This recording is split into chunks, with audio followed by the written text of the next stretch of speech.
Hello everyone, welcome back to Cogate society YouTube channel. और आज की वीडियो में हम स्टार्ट करने वाले हैं हमारे शेड्यूलिंग एल्गोरिदम्स, हमारा नेक्स्ट शेड्यूलिंग एल्गोरिदम। तो लास्ट वीडियो में मैंने आपके चार शेड्यूलिंग एल्गोरिदम्स ऑलरेडी कवर करा दिए थे, है ना। लास्ट कुछ वीडियो से हमारे शेड्यूलिंग एल्गोरिदम्स ही चल रहे हैं, उसमें से ये चार ऑलरेडी हो चुके हैं। हम अब नेक्स्ट जो देखने वाले हैं वो है प्रायोरिटी वाला, और उसके बाद में हम देखेंगे मल्टी लेवल क्यू। ठीक है। उसके बाद में कुछ और भी थोड़े बहुत मतलब शेड्यूलिंग एल्गोरिदम्स है जो इतने पूछते नहीं है, बट फिर भी कभी कभी आ जाते हैं, जैसे रेट मोनोटोनिक शेड्यूलिंग, है ना। ये कुछ ऐसे टॉपिक्स हैं जो मतलब बहुत कम ही पूछते हैं, बट स्टिल मैं आपको ये बता दूंगा, क्योंकि कभी कभी हो सकता है गेट में पूछ ले तो दिक्कत हो जाएगी, है ना। तो वो भी मैं कवर करा दूंगा, कुछ जो रिमेनिंग एल्गोरिथम्स हैं, स्पेशल एल्गोरिथम्स एक्चुअली। ठीक है। तो ये हो गया। अब इसके भी हम लोग जो सेम ही सभी के लिए जैसे कर रहे हैं, हम लोग arrival time, waiting time, response time सभी निकालेंगे। मतलब मुझे मुझे क्या निकालना है, मैं सिर्फ और सिर्फ कंप्लीशन टाइम निकालूंगा। ठीक है। आप लोगों को टीएटी निकालना है, उससे एवरेज टीएटी निकालना है, डब्ल्यूटी निकालना है, एवरेज डब्ल्यूटी निकालना है, रिस्पॉन्स टाइम निकालना है, सभी प्रोसेस का ये सब आपको निकाल के कमेंट सेक्शन में डालना है। ठीक है। तो स्टार्ट करते हैं। हमारे पास में ये प्रोसेस होगी, है ना। और पांच प्रोसेस दी हुई है, बर्स्ट टाइम है हमारे सबके। ठीक है। और ये हमारे उसकी प्रायोरिटी दी हुई है। अब इसमें कुछ चीज़ों ऑब्जर्व करने की जो मैं आपको बताता हूँ। पहली चीज़, यहाँ पे अराइवल टाइम गिवन नहीं है। ठीक है। इफ अराइवल टाइम गिवन नहीं है, देन क्वेश्चन में डेफिनेटली लिखा होगा कि every process arrives eight 0 unit of time. या तो ये लिखा होगा, या फिर बोल देंगे कि every process arrives eight 10 units of time. तो उससे फर्क नहीं पड़ता। क्या होगा, बस इनिशियली 0 से लेके 10 तक हमारा जो सीपीयू है वो आइडल रहेगा। उसके बाद में फिर प्रोसेस स्टार्ट हो जाएगी, यहाँ से P1 P2 जो भी हमारी प्रोसेसेस आ रही है उस तरह से चलेगी। समझ गए। तो पहला पॉइंट ये याद रखने का यहाँ का। दूसरी चीज क्या है ना, प्रायोरिटी एल्गोरिदम के अंदर जनरली क्या होता है ना, ये एक सब कैटेगरी है। मतलब आपको क्वेश्चंस कैसे आएंगे कि भाई मुझे आपको मतलब आपको S R T F algorithm use करना है। ठीक है।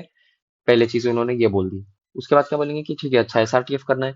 अब उसमें उन्होंने बोला कि अगर एसआरटीएफ के अंदर कुछ कभी ऐसा हो जाए कि दोनों दो प्रोसेस का बर्स्ट टाइम सेम आ जाए, तो आपको किस बेसिस पे लेना है, तब आपको प्रायोरिटी का यूज करना है।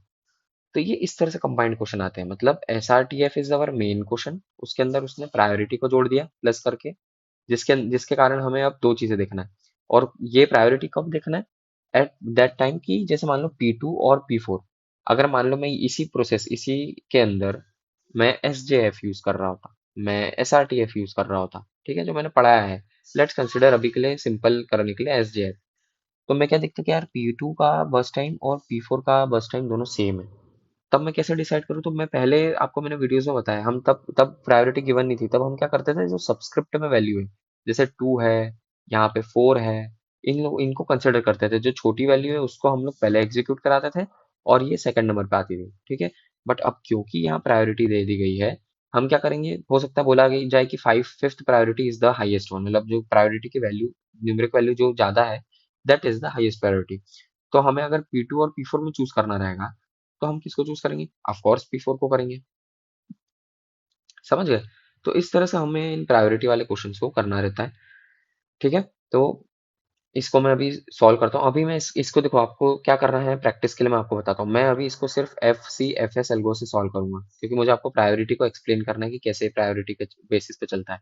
आपको इसको SJF के साथ कंबाइन करके, या फिर मतलब और नॉट एंड, मतलब आपको करना ही पड़ेंगे ये दोनों। SRTF के साथ भी आपको करना है।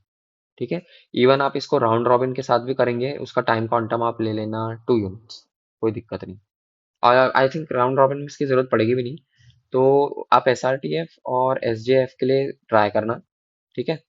और जो भी रिजल्ट आता है वो कमेंट सेक्शन में जरूर डालना। अभी मैं जो बताऊंगा वो सिर्फ और सिर्फ FC FS के लिए बताऊंगा, क्योंकि मुझे आपको प्रायोरिटी का एल्गोरिदम समझाना है। मुझे आपको SRTF या फिर SJF नहीं समझाना है। ठीक है। उतना जो टास्क है वो आप भी कर सकते हो। तो स्टार्ट करते हैं। तो देखो, मुझे गिवन है कि भाई बस टाइम यहाँ पे, मतलब अराइवल टाइम सबका 0 है। ठीक है। यहाँ पे मुझे गिवन है सबका 0 है। प्रायोरिटी सबकी गिवन है, उसमें बोल दिया गया है क्वेश्चन में, यहाँ लिखा नहीं बट आप कंसिडर कर लो। यहाँ पे 5 is the highest priority, 1 is the lowest one. इसका मतलब क्या होगा कि अगर दो प्रोसेस जो हैं वो सेम, मतलब अगर वो दोनों के बीच में हमें यूज करना होगा कि किस प्रोसेस को मैं एग्जीक्यूट करूँ, तो मैं प्रायोरिटी को देखूंगा, जिसकी प्रायोरिटी की वैल्यू ज्यादा है वो पहले एग्जीक्यूट होगी। ठीक है। तो स्टार्ट करते हैं। तो देखो, ये हमारा गैंट चार्ट है। हमें क्या बोला गया है कि हमारी सारी जो मतलब प्रोसेसेस है वो ऑलरेडी आ चुकी है रेडी क्यू में। ठीक है। मतलब P1 से लेके P5 तक की सारी प्रोसेस ऑलरेडी रेडी क्यू में आ गई है। P1, P2, P3, P4 and P5, ये सारी प्रोसेस रेडी क्यू में आ गई है। हम क्या करेंगे, अब प्रायोरिटी के बेसिस पे एग्जीक्यूट करेंगे। प्रायोरिटी कैसी, तो देखो गिवन है कि P4 की प्रायोरिटी 5 है, मतलब 5 इज द हाईएस्ट प्रायोरिटी। ठीक है, तो हम क्या करेंगे, P4 को पहले एग्जीक्यूट कर देंगे, कितने यूनिट ऑफ टाइम के लिए, 1 यूनिट ऑफ टाइम के लिए। हमारी P4 एग्जीक्यूट हो गई कंप्लीटली। ठीक है, उसके बाद में P3 को एग्जीक्यूट करेंगे 2 यूनिट्स ऑफ टाइम के लिए। P3 को एग्जीक्यूट करा 2 यूनिट्स ऑफ टाइम के लिए, 1 + 2 कितना हो गया, 3। और फिर P3 भी एग्जीक्यूट हो गई। फिर हमने P1 को एग्जीक्यूट करा। P1 को एग्जीक्यूट करा कि कब तक चला, 13 तक। P1 भी एग्जीक्यूट हो गया। फिर हमने P5 को एग्जीक्यूट करा। P5 कब तक चलेगा, P5 का गिवन है 5, तो ये हो जाएगा 18। ठीक है, तो P5 भी एग्जीक्यूट हो गया। उसके बाद में फिर P2 को एग्जीक्यूट करेंगे। P2 हो गया हमारा, वो कब तक, वो कितना एग्जीक्यूट होगा, 1 यूनिट के लिए, तो मतलब 19 तक हुआ।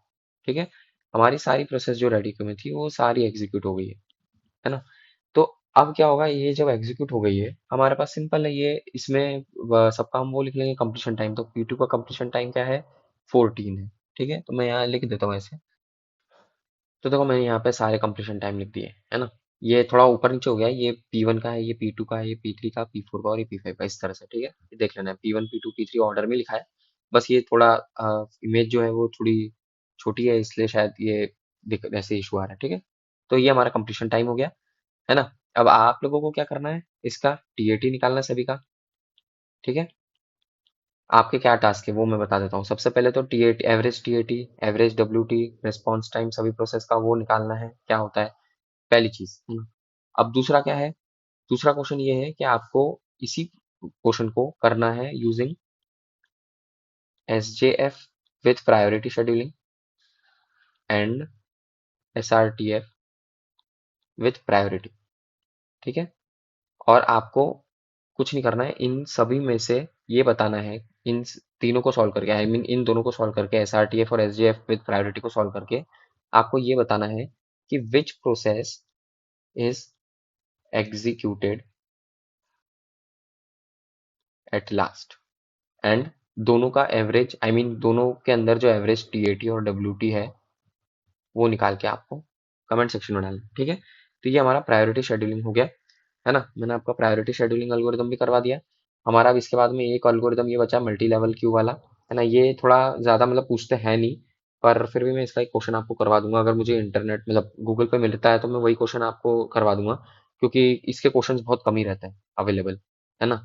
तो देखते हैं, मैं जैसा भी रहेगा मैं आपको बताता हूँ नेक्स्ट वीडियो में। आज की वीडियो के लिए इतना ही। अगर आपको वीडियो अच्छा लगे तो प्लीज़ इस वीडियो को लाइक एंड शेयर करें और चैनल को सब्सक्राइब जरूर करें, और मुझे बताएं मैं कैसे अपने चैनल में इंप्रूवमेंट ला सकता हूँ। Thank you.